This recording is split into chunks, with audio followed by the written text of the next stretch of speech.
Ibu Ketua Tim Penggerak PKK Kabupaten Bandung Barat beserta wakilnya, yang terhormat Dewan Juri serta hadirin sekalian. Puji dan syukur marilah kita panjatkan kehadiran Ilahi Robbi yang mana berkat ridho dan irodahnya kita dapat berkumpul pada kesempatan kali ini.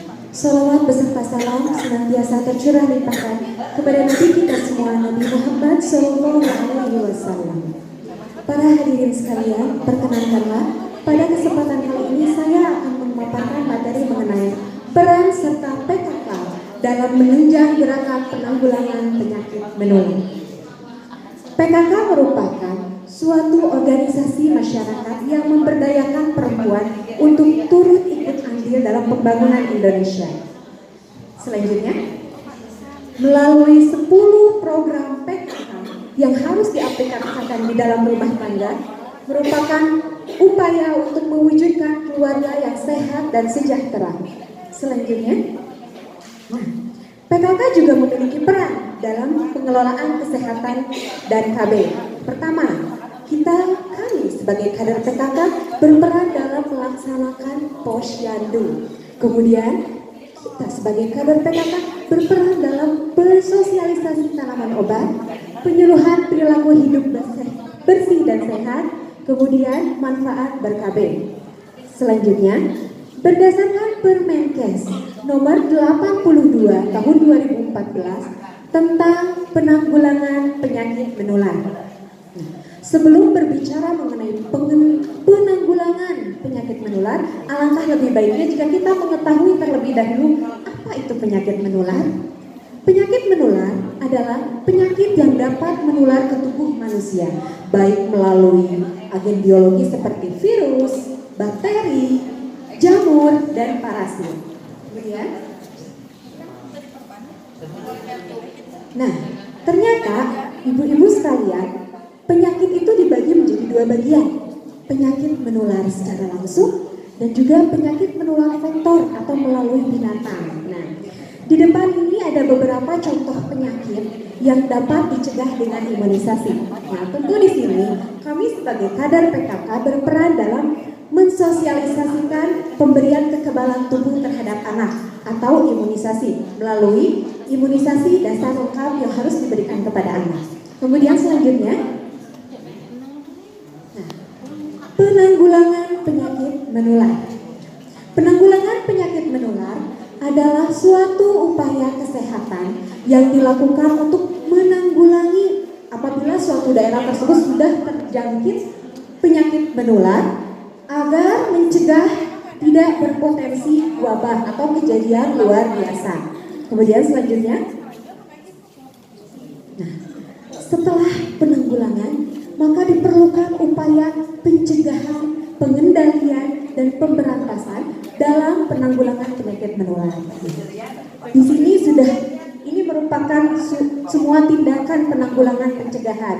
Kita sebagai kader PKK dapat berperan aktif dalam pemberian kekebalan imunisasi. Tak henti-hentinya melalui target kita ya Bu, balita, ibu hamil, semua komponen keluarga, kita tak henti-hentinya mensosialisasikan untuk memberikan kekebalan tubuh. Kadang-kadang di masyarakat kita dihadapkan dengan karakteristik masyarakat yang berbeda-beda. Ada yang bisa menerima kita dan ada juga yang tidak memberikan reaksi sama sekali. Contohnya dalam pemberian kekebalan imunisasi. Selanjutnya, lantas langkah apa saja, hal apa saja yang harus kita lakukan sebagai kader PKK?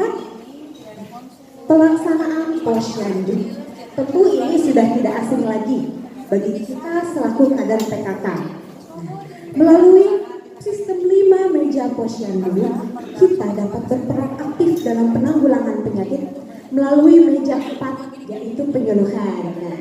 Dengan target balita, seperti tadi sudah saya bilang, ibu hamil dan lainnya, di sini kita bisa berperan dalam menyuarakan pemberantasan penyakit menular, menyuarakan pencegahan penyakit menular melalui meja 4, yaitu penyuluhan. Kemudian selanjutnya, penyuluhan terhadap masyarakat. Selain posyandu, kami juga kader PKK berperan aktif untuk melakukan penyuluhan dalam upaya menjangkau seluruh keluarga yang ada dalam lingkungan kami. Contohnya, kami bisa melakukan penyuluhan baik melalui PAUD, melalui posyandu, melalui majelis-majelis taklim, dan melalui kelompok-kelompok masyarakat lainnya. Kemudian, penanaman dan perawatan tanaman obat.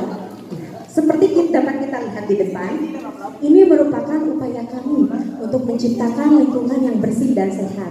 Karena kita sebagai muslim tentu sudah tidak asing lagi dengan satu hadis yang menyatakan at-tahuru satrul iman, bahwa kebersihan itu merupakan sebagian dari iman. Maka dengan menciptakan lingkungan yang bersih, dengan menciptakan lingkungan keluarga yang sehat, itu merupakan pengaplikasian kita sebagai muslim dalam mengimani keyakinan kita. Kemudian, sosialisasi 10 program PHBS atau 10 indikator PHBS. Sudah tentu ya Bu ya, kita sudah tahu terkait 10 indikator PHBS. Peran kita di sini, kita mempromosikan secara terus-menerus tentang 10 indikator PHBS agar masyarakat dapat mengaplikasikan dalam kehidupan sehari-hari dan mengurangi tingkat resiko penyebaran dan penularan penyakit menular. Kemudian, di sini saya mengambil satu contoh penyakit menular, yaitu tuberkulosis. Tentu kita sudah tidak asing lagi ya Bu dengan kata tuberkulosis atau mungkin di masyarakat TBC ya Bu. Berdasarkan Permenkes nomor 67 tahun 2016, tuberkulosis yang biasa disingkat TB adalah penyakit yang dapat menular kepada tubuh manusia yang disebabkan oleh Mycobacterium tuberculosis yang dapat menyerang paru-paru dan organ lainnya. Pada dasarnya kita mungkin sudah mengetahui, sudah tahu kalau tuberkulosis itu biasanya identik dengan etamah TB paru. Ya. Padahal jika melihat ke dalam peraturan Permenkes tadi, tuberkulosis itu bisa menyerang organ lain selain paru-paru. Contohnya ada otak, kelenjar, dan juga tulang. Itu merupakan organ-organ yang dapat diinfeksi oleh virus TBC tersebut. Dan kemudian mari kita kenali gejala tuberkulosis. Gejala tuberkulosis meliputi yang pertama, demam, kemudian lemas, berat badan turun, tidak nafsu makan, nyeri di bagian dada, dan berkeringat di malam hari meskipun kita tidak melakukan aktivitas apapun di malam hari. Kemudian, disinilah peran kami sebagai kader PKK dalam penanggulangan penyakit menular. Tentunya ada beberapa langkah, ada beberapa poin yang dapat kita lakukan dalam pencegahan perilaku hidup bersih, dalam pencegahan tuberkulosis atau penyakit menular. Yang pertama, kita bisa promosikan perilaku hidup bersih dan sehat. Yang kedua, mensosialisasikan rumah sehat. Yang ketiga, menerapkan etika batuk yang benar kepada masyarakat. Kemudian yang keempat, memastikan warga yang terinfeksi TB dapat memeriksakan diri ke fasilitas kesehatan.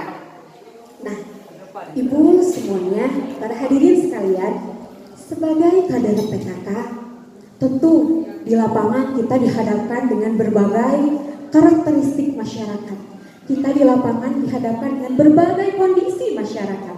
Namun perlu kita ingat, untuk menciptakan keluarga yang sejahtera, untuk menciptakan lingkungan hidup bersih dan sehat, dimulai dari diri kita sendiri. Dan juga dengan peran kader PKK diharapkan dapat mewujudkan keluarga yang sejahtera dan sehat. Di sini saya mengutip suatu kata bijak.